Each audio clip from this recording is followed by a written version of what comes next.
meus amigos, tudo bem com vocês?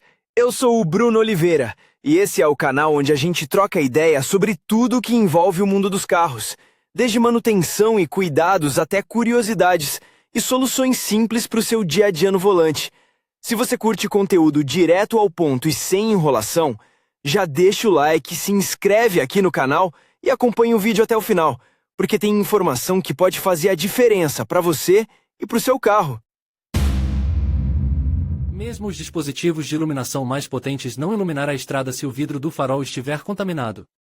Veja como instalar um lavador de faróis com suas próprias mãos para aumentar o nível de segurança ao dirigir à noite. Escolha de um lavador de faróis.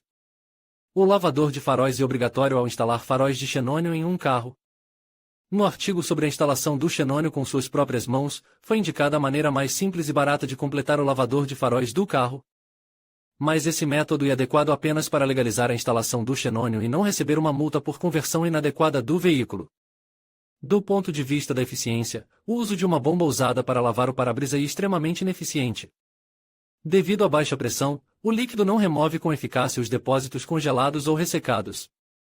Para remediar a situação, você terá que operar o lavador por um período mais longo, o que resultar em consumo excessivo de fluido. E um golpe na sua carteira no inverno.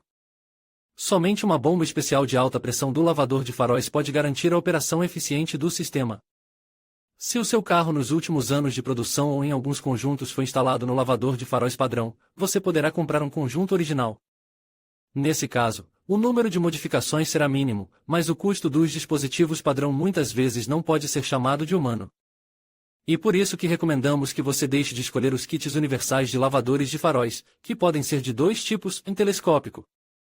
Os atomizadores são puxados para fora do orifício no para-choque pela pressão do fluido de lavagem que chega a jato atomizadores. Como os usados para lavar para-brisas são fixados no para-choque próximo ao farol. Jato ou telescópico, a versão telescópica é muito mais agradável aos olhos e geralmente tem uma aparência mais rica.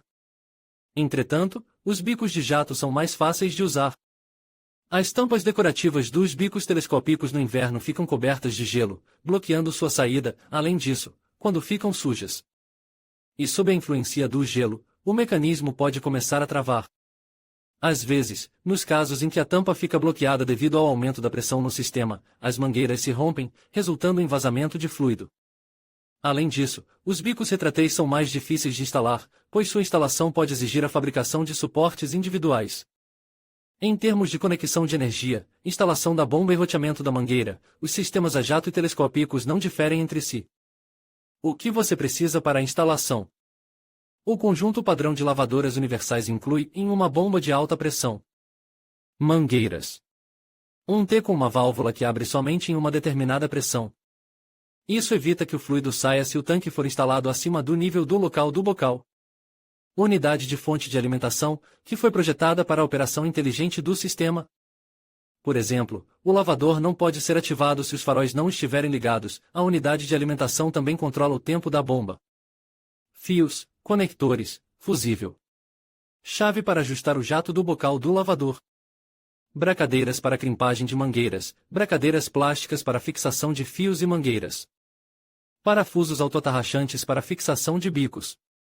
Um anel de vedação a ser instalado no ponto de tomada da cisterna para a instalação da bomba. Se não quiser fazer um furo no tanque, você pode procurar um novo tanque com assentos para duas bombas ou instalar um tanque separado para o lavador de faróis. Se você tiver uma bomba e dois bicos, poderá comprar o restante das peças em uma loja de autopeças. Em vez de uma unidade de controle, um relé comum de 4 pinos é suficiente. Conjunto padrão de ferramentas para instalação, em chave de fenda, broca para o bico. Ao instalar bicos de jato, o diâmetro da broca deve ser um pouco menor do que o ponto mais estreito do corpo do bico que entra no para-choque, bem como uma broca para rosquear. No tanque, se necessário, lima, uma faca de construção para dar o formato correto aos recortes, fita de pintura, lápis, régua, alicates.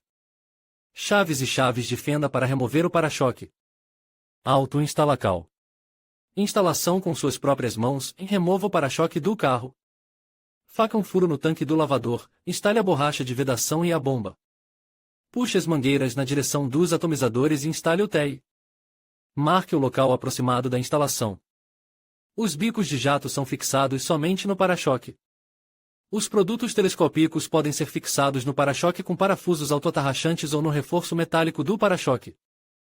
Se o corpo do bocal na posição retraída não estiver apoiado no reforço, você poderá escolher a opção com parafusos autorroscantes, ou com a fabricação de um suporte especial para fixar os bocais nos reforços do para-choque.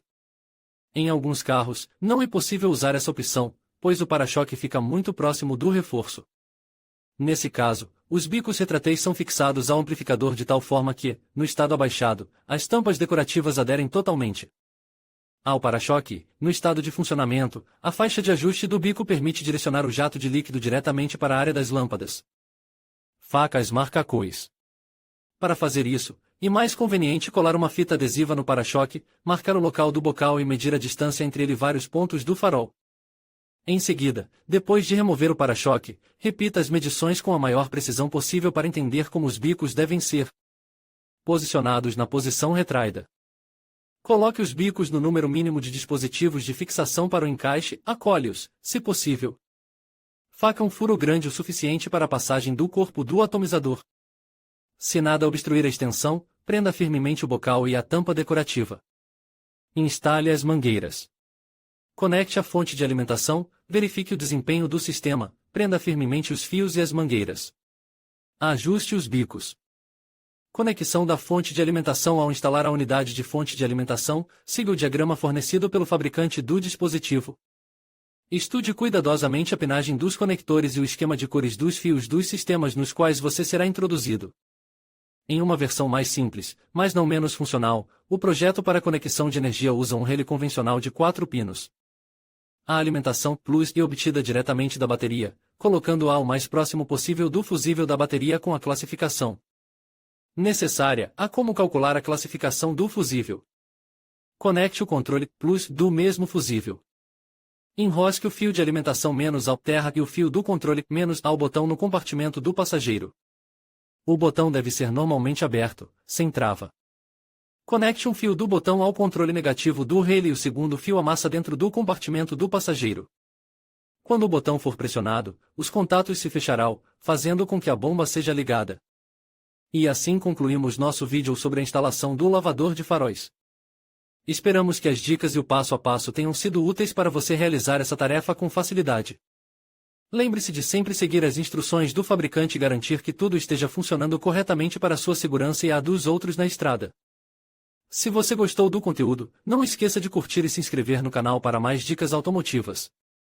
Até a próxima!